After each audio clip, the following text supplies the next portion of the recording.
The Emily Dickinson quote was, I thought, provocative and productive for me in the context of the book for a number of reasons. One, simply is that Dickinson is a rough contemporary of the first section of the book. When I'm dealing with the building of the Transcontinental, she would have been more or less around in that period, although not in the same place. But I liked the idea of tell all the truth but tell it slant for two really strong reasons. One was that sense of the book mixing and melding fiction and history, so fiction and fact in various ways. So it felt as though I think all writers are trying to find a way towards the truth, but paradoxically by fictionalizing things. So we lie to get to the truth. And this felt like a way of acknowledging the amalgam of fact and fiction in that space. But I have to say also that one of the things that attracted me to that quote was the use of the word slant as a kind of racial epithet for Asians and Asian Americans. And I wanted to think about, the idea of the reclamation of an epithet in various ways. We're very familiar with African Americans doing that with the N-word in some contexts. The word queer is another one of these reclaimed epithets. I was reading recently the word suffragette is a reclaimed epithet. If we go back far enough in history, we don't even think of it in those terms any longer. And I wanted to think a little bit in that sense. I mean, the book is interested in language, interested in name calling, interested in the names we call ourselves in some instances. So I wanted to think about ways of pushing back against name calling and reclaiming those things and empowering people in thinking in those terms as well.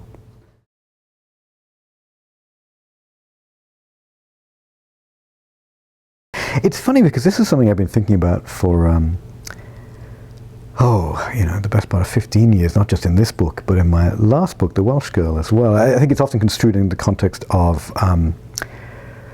race, but I think of it more broadly, even more broadly, in the context of identity, by and large. And I think the way I've often thought about that is the way that our identities are constructed, in two ways primarily. I think we are the people that we think we are internally, and we are the people that other people think we are. So it's this internal, external sense of identity.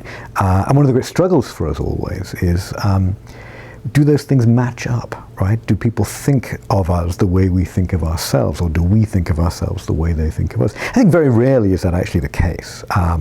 I think it's one of the great struggles for all of us to feel like, am I perceived the way I would like to be perceived, or am I in fact perceived in a way that I would not like to be perceived? And I think that raises questions about authenticity. We wonder about how true or how real we are. We wonder about the ways if the way we are perceived is something to do with a projection or a performance that is not true to who we are. In fact, I would argue in some ways that that's the nature of our existence, that we all have many different sort of projected identities in some way, some projected upon us, some that we choose to project, and that's actually natural and human, and that perhaps none of them are false, that the entirety of them is a kind of authenticity as a combination of those things.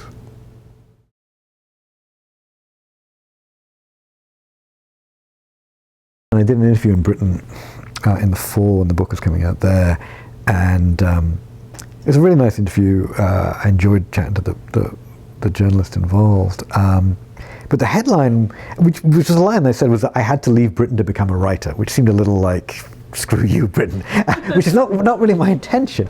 But it speaks to this question. I felt that it's an act of reimagining oneself to say, I'm a writer. And it's an act of arrogance verging on hubris, I think, that reinvention. It's one that many writers, young writers especially, and maybe older writers should be